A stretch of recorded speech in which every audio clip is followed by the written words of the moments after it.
Bom, meu nome é Jerônimo, eu sou ecólogo de profissão, me formei na Unesp de Rio Claro em 2005 e eu comecei a trabalhar com abelha em 2002, já no meu segundo ano de faculdade. Em 2002 eu fiz um estágio no Amazonas de um projeto que chamava Projeto Iraquara, que apoiava comunidades ribeirinhas na criação de abelhas nativas na meliponicultura como atividade geradora de renda.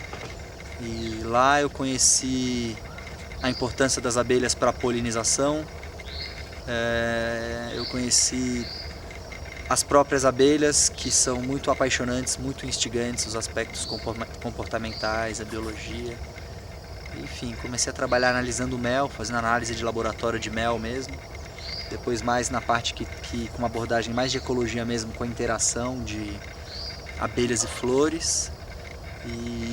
Mas com o tempo eu fui me especializando e focando mesmo no fortalecimento de cadeias produtivas. E hoje o meu principal nicho de trabalho é esse, de apoiar comunidades tradicionais, ribeirinhos, caboclos e principalmente povos indígenas no fortalecimento da cadeia produtiva do mel de abelhas nativas para geração de renda.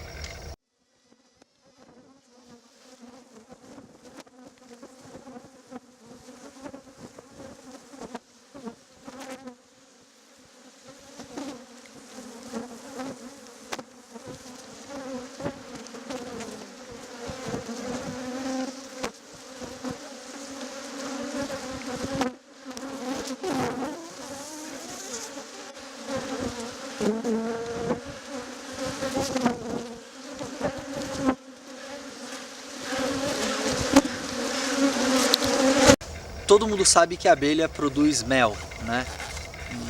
E é engraçado, se você pergunta para uma pessoa qual é a primeira coisa que vem na sua cabeça quando a gente fala em abelha, a resposta é unânime, as pessoas sempre falam mel e ferrão. Então, primeiro que o imaginário das pessoas e do brasileiro está associado à abelha com ferrão, né? Isso já é uma primeira contradição, sendo que a grande parte das nossas espécies nativas não tem ferrão. E todo mundo pensa em mel.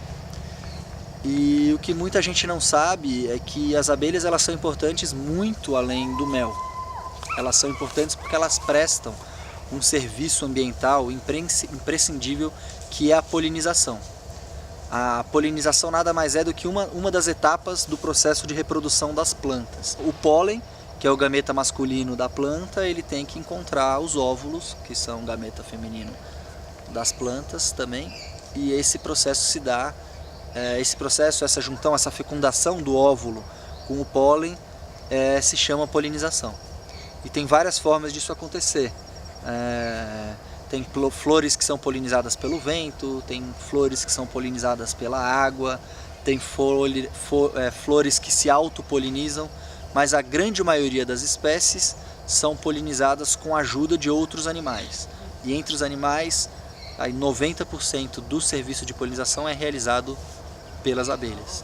Isso significa que sem as abelhas a gente não teria sementes, e sem as abelhas a gente não teria frutos. E isso é interessante a gente pensar do ponto de vista da conservação biológica e das florestas e da mata, só isso já é super importante. Mas se a gente parar para pensar que grande parte daquilo que a gente se alimenta também são sementes e frutas, as abelhas elas têm um papel fundamental na produção de alimentos. Tem um dado da FAO que estima que 1/3 da alimentação humana dependa da polinização por abelhas. Então, muito além do mel, elas são importantes por conta da polinização. E as abelhas hoje são um tema global, né? Muita gente está falando sobre a abelha. Isso principalmente porque tá acontecendo um fenômeno de desaparecimento das abelhas no mundo, tá? Chama CCD, Colony Collapse Disorder. É um processo que começou na Europa, na América do Norte, mas que a gente já tem indícios de acontecimento no Brasil. Então começou nos países temperados e países desenvolvidos. E existem várias teorias, mas assim, é muito evidente que o motivo principal do desaparecimento das abelhas é o nosso sistema agrícola. Primeiro que a gente trabalha com grandes áreas de monocultura, áreas extensivas de agricultura. As áreas extensivas de agricultura levam ao desmatamento E as abelhas, elas vivem em oco de árvore da natureza. Então elas constroem as casas, elas necessitam de árvores vivas em pé como substrato para construir a sua moradia. Então a gente já tem o primeiro processo da destruição, que é o desmatamento. Você efetivamente derruba árvores e mata as abelhas que estão vivendo nessas florestas. Tá? Além disso, você tem o processo de homogeneização dos ambientes. As abelhas, elas vivem de comer flor.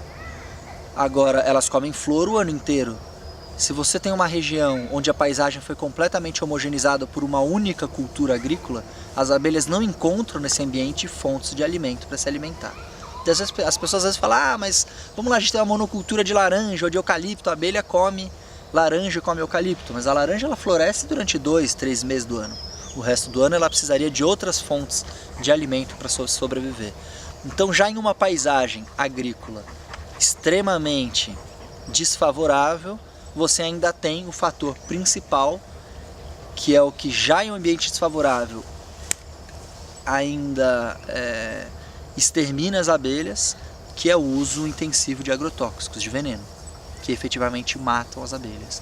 Tá? Então esse trio com destaque principal aos agrotóxicos é o que tem exterminado as abelhas do mundo.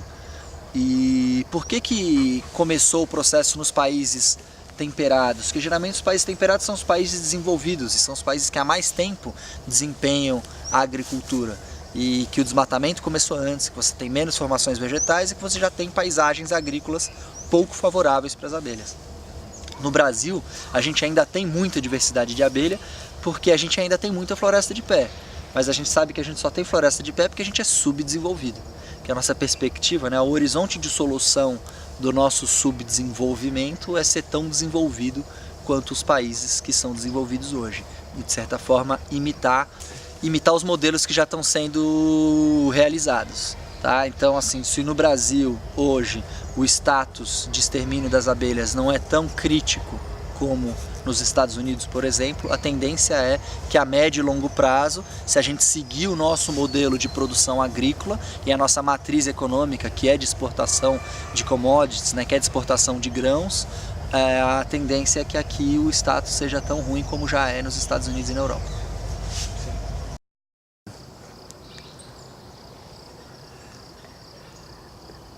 É criar sarna para se coçar, sei lá, não, é remediar uma coisa que não precisa ser remediada. A gente tem biodiversidade de abelhas, a gente tem quem presta isso, e isso geraria uma dependência por tecnologia que ela é o oposto do conceito que eu acredito de sustentabilidade agrícola. Porque se você tem numa matriz que está exterminando as abelhas, e você fala, eu sou um gênio, não tem problema, porque eu vou desenvolver um robô que faz o serviço de polinização, uma abelha robô, isso só vai ser interesse da pessoa que é dona da tecnologia, dona da patente e dona da fábrica, que vai vender essa tecnologia para as pessoas. Então, assim, para mim, é claro que é folclore, tem uma coisa futurista, mas só ia nessa direção aí. É muito mais inteligente a gente deixar a floresta de pé, a gente conservar as abelhas que ainda estão aí. O nosso modelo de produção agrícola, ele é proporcional ou ele é compatível com o nosso modelo e o nosso sistema de consumo. O fato é que hoje a gente tem um modelo industrial de agricultura, tá? Então, numa medida maior, o jeito da gente conseguir mudar a nossa forma de produção de alimentos e, consequentemente, as nossas paisagens agrícolas é a gente mudar a forma que a gente se alimenta, tá? Esse é um ponto. Menos consumo de produtos industrializados e superprocessados e principalmente menos consumo de carne. Não estou dizendo que a gente não deva consumir carne, até porque eu particularmente acredito que faz parte da cultura da humanidade o consumo de carne, mas a gente come muito mais carne do que a gente poderia. Tá? Para você ter uma ideia, a gente tem as nossas terras agricultárias, mais ou menos 30% para a produção de alimentos diversos e 70% relacionado à produção de carne. A gente desenvolve uma pecuária extensiva e uma pecuária que efetivamente derruba floresta. Então, se a gente comesse menos carne, por exemplo, era um bom caminho. Mas na escala micro, e aí pensando, são técnicas e formas alternativas de agricultura. agroecologia principalmente, e pensar em matrizes agrícolas diversas. Então, se a gente cumprisse, por exemplo, a nossa legislação ambiental no que se refere à preservação das áreas de preservação permanente dos rios, das reservas legais, a gente teria ambientes agrícolas mais amigáveis para as abelhas, com mais faixas de transição de culturas agrícolas e áreas de floresta de pé. E com isso seria bom para os dois lados, porque